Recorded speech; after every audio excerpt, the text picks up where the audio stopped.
All right, folks, we're back on the Bossman Show, going to the MAC, Western Michigan Broncos. Coach Dwayne seems on the Bossman Show. Coach, let's talk to you again, man. How things up there with you guys, man?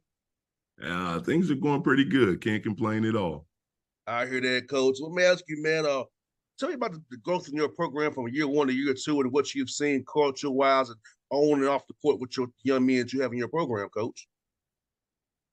Well, it's funny because you just want to see your kids grow each and every day, and I feel like that is something that we have been able to do. We definitely got off to a really good start in conference play, and guys are improving every time we step out on the floor, and that's all I can ask for as the head coach. And Coach, talk about bouncing back from that tough non-league play, but in MAC play, you got the 5-2 there playing well. So, about the results of your kids and the diversity of the non-league and to bounce back to where you are right now.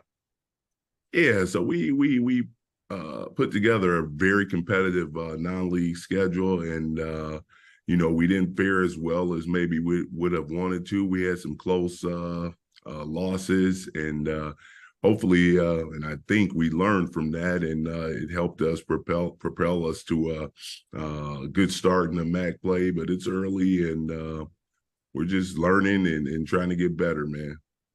And Coach, let's get about playing close games. You and I both know you can't really replicate that in practice. So you only get practice at it playing in real live competition. So I know it wasn't the results you wanted, but now you have film to teach the guys how to execute in this situation, what needs to be done, maybe a rotation here, with those blackout, making the foul shot, all those small things that add up to wins late in games. Well, there's no question that the little things are the things that help you win. And in those games, I think we did learn that maybe that extra cutout, maybe sprinting first two steps a little more, maybe making that free throw, making the extra pass, being unselfish, getting our running game going. We want our staples to be defend, rebound, run, and we've been doing a pretty good job of that early on in conference play. So I think that we did learn some valuable lessons in the non-conference play. And Coach, like I said, defense. I talk about rebound the basketball, Coach. How important it is to end that possession with a rebound. You defend great for 29 seconds, and you don't get the rebound. It's like, dang it, you gotta do it. So talk about making sure you get it as with a rebound defensively and offensively. Perhaps guys get more opportunities for you on offense as well. So rebounding the ball so important to winning games. Yeah, it's funny because I think sometimes we as coaches make it more difficult than it has to be.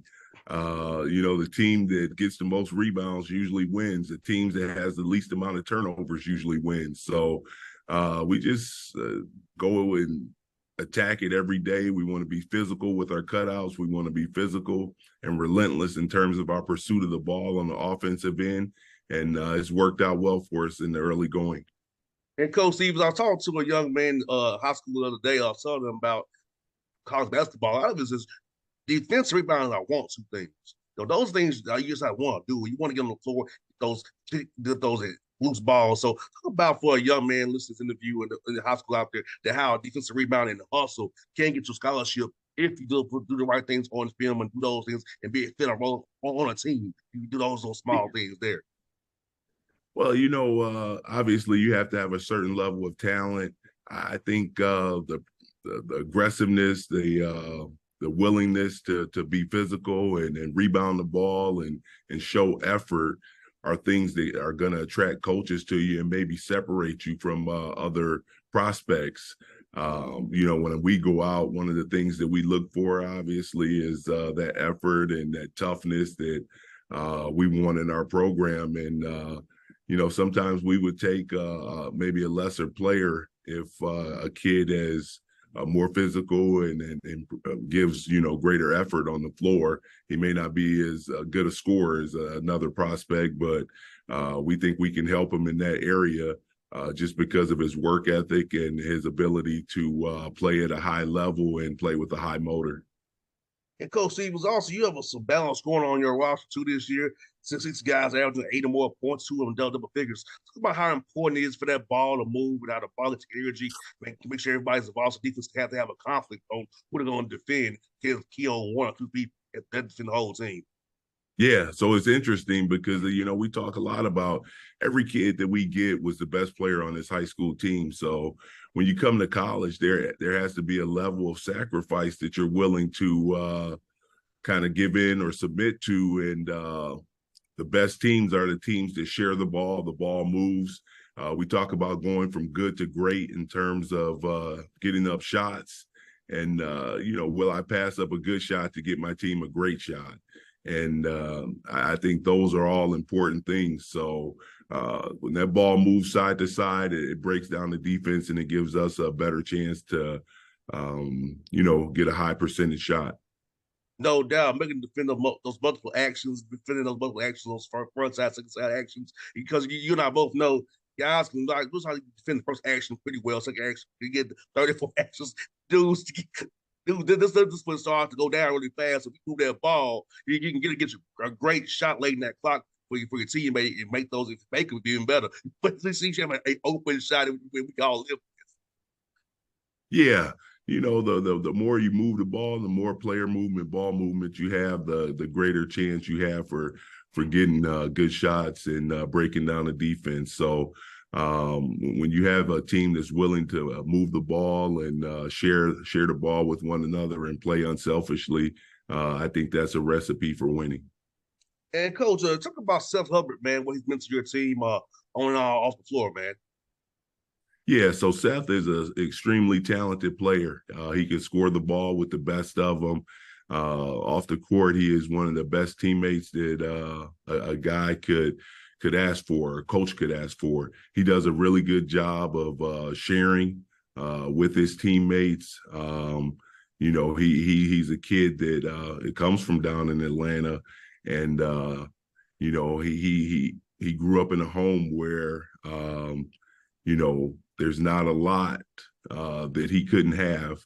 And I think it speaks volumes to him and how he was raised in terms of him really wanting to share and share himself with his teammates. As we continue our season, it's been interesting and fun to watch his maturity and growth. The coach is never going to be satisfied. So I'm always hoping that, he gives a little bit more effort and energy on the floor. But he's a A1 first class kid and comes from a big time family. 100%, coach. And I also want to ask you about this, man. You're making 36% of your 3-pointers, man. So you're making defense have to really defend that three, close out hard so you can get some dribble drive there as well. So how important that three ball is spreading the floor out, the spacing to make the defense also have conflict there as well. Yeah, so we're shooting 39% from three right now as a team in conference play, and the 3-point shots become a big part of basketball at every level. And we have some guys that can shoot it at a high clip. Owen Lobsinger, Seth Hubbard, Jefferson Monegros really improved his 3-point shooting. B. Artist White is a very good 3-point shooter. And, we got Javon Hanna that can knock it down. Right now his percentage isn't where maybe we want it to be, but he can definitely knock down shots as well. So all those guys, when you talk about shooting a better percentage and a higher percentage, when they're sharing the ball and going from good to great, I think that that's when you improve in that area. So we're running, we're moving that ball, and we're giving ourselves a great chance to shoot a high percentage from three. And I think that's a big time recipe. And Coach Stevens, talk about this as well, Coach. As you all run out there, get out transition, talk about those live ball turnovers. So you transition, you can't really defend a run out. So talk about how pretty you're running to be composed and control aggression as you run, so you don't have those live ball turnovers, have to get transition, get cross match, try to get your defense set that way.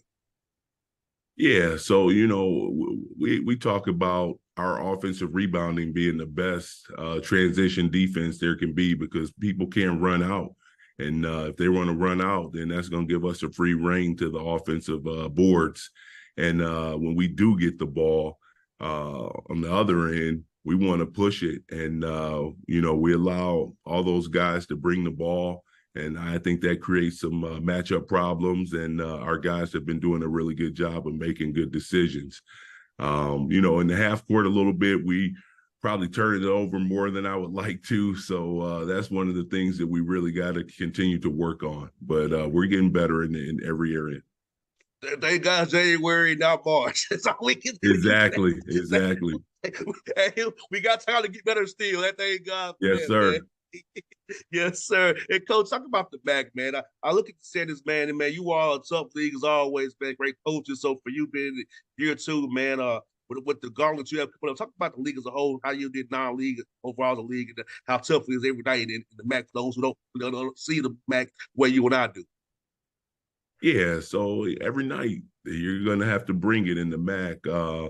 There's some really good coaches in our league. There's some guys that have been here for a while. Todd Kowalczyk at Toledo, and John Gross is doing a heck of a job at Akron. Rob Senderoff at Kent State, and then you have myself and Tony Barbee. Um, Coach Lewis over at Ball State that are some of the newer coaches that are trying to kind of break through. Um, I think this league has a tremendous group of really good coaches, and the MAC has historically been one of the better conferences in the country when you talk about the group of five schools. And I think we're going to continue to lead the group of five, and we're going to be competitive night in, night out. So extremely competitive league, has a rich history, and I think it's only going to get better. And you got a big game tomorrow against Central Michigan. Tell me what's in for Coach Barbee's team on film there, Coach Stevens. Yeah, so they're playing really well. They got a couple transfers in. They have a really good point guard that is distributing the ball at a high level. They're shooting the ball from range at a decent clip, but they're really attacking the paint, and they're scoring at the rim. So we're gonna have to make sure that we do a good job of just defending the dribble drive and post ups, and kind of just being solid and making them earn every basket, and trying to take care of the ball and not just allow those, we call them turnovers for touchdowns. Those are all going to be big keys for us this weekend. No doubt, Coach Stevens. Was good chat with you again. I hope we chat again in March, man, once you won the MAC tournament, brothers. We can chat again and have a great time then, brother. There you go. I like how you talking. I appreciate you having me, and I look forward to being on again. Thanks, Coach. You be safe, man. All you others up there, man, stay warm up there. I know it's cold as heck up that way, man. Yes, sir. Y'all take care. Thank you, Coach. Appreciate you, brother. Yeah, bye-bye. Bye-bye.